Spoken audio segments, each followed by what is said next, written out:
सब देखने और सुनने वालों को मोहब्बत भरा सलाम। चलेंगे जर्मनी। इरफान अहमद खान साहब हमारे साथ होंगे। खान साहब, फौजी ऑपरेशन शुरू हुआ और जो वीडियोस इस वक्त सोशल मीडिया पे देख रहे हैं, लोगों ने कई जगह पे पथराव किया और वहां से फौज की गाड़ियों को दौड़ने पे मजबूर किया। इससे पहले भी फौजी ऑपरेशन हुए हैं। क्या जरूरत पड़ी थी इस वक्त इस फौजी ऑपरेशन की और अचानक क्यों ख्याल आया? नहीं, अचानक ख्याल नहीं आए। आप देख लें मुल्क के हालात इस किस्म के हैं कि हम बार बार पाकिस्तान की हुकूमत ये बावर करवा रही है, बता रही है दुनिया को भी और अपने आवाम को भी, हम माशी तौर पर बिल्कुल इस वक्त खत्म हुए हुए हैं और हमें लोग जो सपोर्ट नहीं कर रहे, जो बैरूनी ममालिक हैं, जिन दोस्तों पर हमने तो दुनिया से तवक्को तो हमने छोड़ दी हुई है। दुनिया तो 1 2 3 साल में पिछले में काफी पाकिस्तान से पीछे हट गई हुई है, पाकिस्तान की तरफ कोई तवज्जो नहीं देता। अब जो दोस्त ममालिक हमारे हैं, सऊदी अरब वगैरह है, यूएई वगैरह है, जिनसे हम, चाइना है, उनके हम तवक्कुआत लगा के बैठे हुए थे कि जो मईशत को संभाला, जो हमें चाहिए, जो हमें सरमायाकारी चाहिए, वो इन ममालिक की तरफ से आएगी। वो अभी तक जो है वो यकीन दहानियों पर ही चल रही है।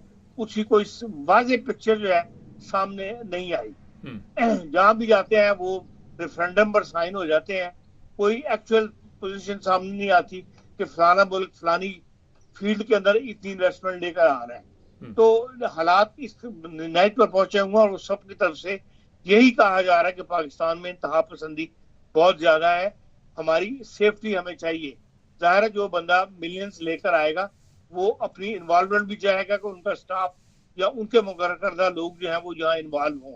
जैसे सबसे बड़ा इन्वेस्टर चाइना है। अब चाइना के जो इंजीनियर यहाँ काम करते हैं, चाइना की सीपक के अंदर जो लोग यहाँ काम कर रहे हैं, आपने उनके लिए एक अलग फोर्स बनाई थी फौज के ऊपर, बकायदा यूनिट बनाया गया था कि वो इनकी हिफाजत करेगा। वो भी नाकाम हो गए। इंतहा पसंद इतने स्ट्रांग हो गए हुए हैं कि चाइनीज भी ऊपर तले जो है मारे गए हैं। जो शहरी मारे जाते हैं वो आपके सामने ही है, उसकी तफसील आपको आती रहती है। इस वजह से अब मजबूर हो गई है हुकूमत कि भाई एक फौजी एक्शन जिस किस्म का पहले किया गया था, जो राहिल शरीफ साहब ने किया था, उस किस्म का एक एक्शन दोबारा किया जाए। गो हुकूमत उसके लिए जबानी तो ये नहीं मानती इस बात को कि हम वो एक्शन ले रहे हैं। कल भी उन्होंने यही कहा वज़ीर-ए-आज़म साहब ने और यही उनकी डरने की जो पॉलिसी है इंतहा पसंदों से, यही मुल्क के लिए नुकसानदेह है। एक क्लियर कट सामने, आप रियासत हैं, आप मुल्क हैं, आपके पास हुकूमत है, आपके पास तीनों अफवाज हैं, आप डट के सामने आए। जो दहशतगर्द हैं, इंतहा पसंद है, जो तहरीक तालिबान हो, चाहे वो तहरीक लब्बैक हो, जो इस तरह मुल्क के ऊपर कब्जा करना चाहते हैं, रोज डे टू डे अफेयर्स के अंदर मुदाखलत करना चाहते हैं, उनका सामने आए, मुकाबला करें। अब भी हमने यही कहा कि नहीं, उस किस्म का ऑपरेशन नहीं हो रहा। हम सिर्फ इपेक्स कमेटी जो है सिक्योरिटी की, वो बात फैसले कर रही है, लेकिन हम उस किस्म का एक्शन नहीं करेंगे। ये सब डरने वाली बातें हैं ये लोगों के साथ। तो इस वजह से जो आप ये देख रहे हैं कि भाई इंतहा पसंद इस हद तक मतलब गालिब आ गए हैं कि अब वो फौज की गाड़ियों पर भी हमले करने लग गए हैं। जहां फौज एक्शन लेने के लिए जाती है वहां मुकाबला करने के लिए सामने खड़े जाते हैं। ये सूरत हाल दिन ब दिन खराब होती चली जा रही है और इसको रोकने के लिए अभी भी अगर हुकूमत ने संजीदा कोशिश नहीं की तो फिर पाकिस्तान जो है वो, जो दुनिया कह रही वो यही बताती है कि भाई पाकिस्तान जो है हुकूमत रियासत के हाथ से निकलता चला जा रहा है। हाँ साहब, लोग इसे कह रहे कि ये जो पठान है उनका खून जो बहाना चाहते हैं, बलोचियों का खून बहाना चाहते हैं। इस तरह जो हालात नज़र आ रही हैं वहाँ पे तो काफ़ी उन्होंने आगे से मुकाबला कर रहे हैं, और इसका क्या आप देख रहे हैं? देखें, ये ना बलोचों का खून बहाना चाहते हैं या पठानों का खून बहाना चाहते हैं, ये सब सियासी बयान है। असल में तो मुल्क के अंदर उन्होंने अनरेस्ट पैदा करना है इस किस्म का, जो वोट की ताकत से मजहबी ताकतें नहीं ऊपर आ सकी। कोई ना कोई इनको बैक कर रहा है जो चाहता है कि पाकिस्तान के ऊपर मजहबी ताकतों का हमला मतलब कब्जा हो जाए और फिर वो ऐसे इकदाम उठा सकें जो कहा जाता है कि भाई पाकिस्तान को जो एटमी ताकत है या जो न्यूक्लियर बम इनके पास है वो इनसे छीन लिया जाए। तो वो उसके बगैर मुमकिन नहीं है कि जब तक मजहबी مذہبی طاقتیں اور فوج کے درمیان لڑائی نہیں ہوگی، آپس میں ان دونوں کو الجھا نہیں دیا جائے گا، ایک سول وار والی کیفیت پیدا نہیں ہوگی، اس وقت تک ان کے منصوبے کامیاب نہیں ہوں گے۔ اور اسی لیے یہ جو دنیا کے مغربی طاقتیں ہیں وہی اس کام کے پیچھے ہیں، وہی انویسٹمنٹ لے کے آ رہی ہیں، وہی ہمارے قرضے روک رہی ہیں، اور وہی سول وار کی کیفیت جو ہے پاکستان میں پیدا کرنے کی کوشش کر رہی ہیں۔ اب یہ تو ہمیں عقل کرنی چاہیے، ریاست کے شہریوں کو عقل کرنی چاہیے کہ دنیا کے منصوبے جو ہیں، جو دشمنوں کے منصوبے ہیں، ان کو خاک میں ملانے کے لیے آپس میں اتحاد کریں، اور آپس میں تمام جو مذہبی تفریقات ہیں، چاہے وہ مذہبی ہوں، چاہے وہ سیاسی ہوں، چاہے وہ معاشرتی ہوں، ان کو ایک طرف رکھ کے ایک ون یونٹ بن کے مقابلہ کریں گے تو پھر پاکستان بچے گا، نہیں تو پھر ہاتھ سے جاتا ہوا نظر آ رہا ہے۔ ہاں صاحب، ون یونٹ بننے والی ہمارے حالات ہیں یا ہماری کوئی ایسی خوبی ہو؟ وہاں پہ تو دور دور تک اس چیز کا نام و نشان نظر نہیں آ رہا۔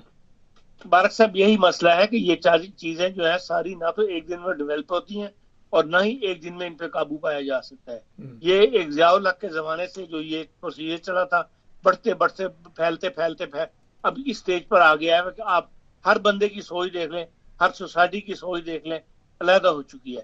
پہلے صرف شیعہ سنی کا فساد تھا، اب یہ ہے کہ بھئی سنیوں کے اندر بھی کئی گروپ بن گئے ہیں اور شیعوں کے اندر بھی کئی گروپ بن گئے ہیں جن کی آپس میں نہیں بنتی، جو ایک دوسرے کے خلاف ہیں۔ اور یہی حال سیاست کے طور پر ہے کہ اتنے نازک حالات کے باوجود آج بھی سیاستدان کسی مسئلے پر اکٹھے ہونے کے لیے تیار نہیں ہے۔ اب بھی جو بیان بازی ہو رہی ہے نیشنل اسمبلی کے اندر، آپ دیکھ لیں کسی کو اس کی فکر نہیں ہے۔ ملک تو سیاستدانوں نے چلانا ہوتا ہے، لیکن بجٹ اجلاس ہے اور آدھی سے زیادہ اسمبلی آپ کو خالی نظر آتی ہے جب آپ وہاں دیکھتے ہیں، اور پھر ایک دوسرے کو برداشت نہیں ہے۔ آج خواجہ آصف نے تقریر شروع کی ہے تو آپ کی تحریک انصاف والوں نے شور ڈال کے اس کی تقریر کا ایک لفظ جو ہے ریکارڈ نہیں ہونے دیا۔ وہ والے تقریر کرتے ہیں یہ، اس لیے پورے کا پورا معاشرہ جو ہے وہ اس وقت بگاڑ کی صورت میں مطلب ایک کیفیت میں سے گزر رہا ہے، اور نہ جانے کبھی لوگوں کو ہوش آئے گی کہ یہ ایک یونٹ بن کر یا ایک قومی سوچ کے ساتھ جو ہے وہ ملک کو بچانے کی کوشش کریں۔ سر، آپ نے پارلیمنٹ کی بات کی، وہاں پہ جس طرح شور شرابہ ہوتا ہے، یہ مجھے بتائیے، یہ جو لوگ پارلیمنٹ میں پہلے تو پہنچے ہوئے ہیں، سب سے پہلا تو سوال یہ ہے کہ یہ ایمانداری کے ساتھ نہیں پہنچے ہوئے۔ جب آپ بنیادی طور پہ ایمانداری کے ساتھ قدم نہیں اٹھاتے تو آگے آپ کو کیا نظر آتا ہے؟ وہی اندھیر ہے جو پہلے چلتا چلا آ رہا ہے 75 سال سے، اور مسلسل ہم پیچھے کی طرف جا رہے ہیں۔ اس کی وجہ یہی ہے، اس کے لیے عوام بھی جواب دے اس کام کے لیے۔ انہی لوگوں کو دوبارہ چننے کے لیے چن کے ووٹ لے کے ہی آئے ہیں، جتنے بھی ووٹ انہوں نے لیے ہوئے ہیں، اور وہ پاکستان کے عوام نے ہی دیا ہے۔ پاکستان کا کلچر اس قسم کا، سیاسی کلچر اس قسم کا بن گیا ہوا ہے کہ کوئی ہوش کے ناخن لینے کے لیے تیار ہی نہیں ہے۔ ان لوگوں کو، جن لوگوں کے اوپر کرپشن کے الزامات ہیں، جن کے بارے میں کہانیاں ہم پچھلے 30 سال سے سن رہے ہیں، انہی لوگوں کو دوبارہ منتخب کر دیا ہے۔ وہ کدھر گئے؟ جو کہا جاتا تھا کہ لانچوں کے اندر زرداری صاحب نے پیسہ اسمگل کیا ہے، بیرون ملک لے گئے ہیں، وہی زرداری صاحب ملک کے صدر ہیں۔ وہی نواز مسلم لیگ نون، جس کے بارے میں کہانیاں سنائی جاتی ہیں ہمیں کہ جی انہوں نے پیسہ، کرپشن کا پیسہ جو ہے اکٹھا کیا، ہر طرف انہوں نے کرپشن لی ہے۔ آج وہی لوگ پھر وزیر اعظم بھی ہیں اور اسمبلیوں میں بھی بیٹھے ہوئے ہیں۔ اس لیے پاکستان کے عوام ہی نہیں چاہتے کہ ملک جو ہے وہ ترقی کرے، یا ایسے لوگوں کو لے کر آئے وہ لوگ منتخب کرے جو ایماندار ہوں۔ تو اسی لیے پھر ملک جو ہے وہ دن بدن جو ہے جس سے کہنا چاہیے کہ ریختہ خیر ہو رہا ہے، اور بالکل ہی حالات جو ہیں وہ ہاتھ سے قابو سے باہر جا رہے ہیں۔ بہت شکریہ خان صاحب۔ ناظرین، پہلی سیڑھی بے ایمانی کی، اس کے بعد جو مرضی کرتے رہے۔ خواجہ آصف کی بھی آپ کو پتہ ہے کرتوتیں کیا ہے، دوسروں کی بھی کیا ہے۔ یہ اسمبلی جو آپ کے پیسے پہ سارا دن وہاں پکنک مناتی، کامرس میں لکھیں کیا اس کا کوئی فائدہ ہو رہا ہے عوام کو؟ مجھے تو نظر نہیں آ رہا، شاید کیونکہ ہمارے معاشرے میں کافی ایسے جاہل لوگ ہیں جو کامرس میں یہ لکھیں گے کہ بہت فائدہ ہو رہا ہے۔ ہمارے چینل کو سبسکرائب کریں، جڑے رہیں ہمارے ساتھ۔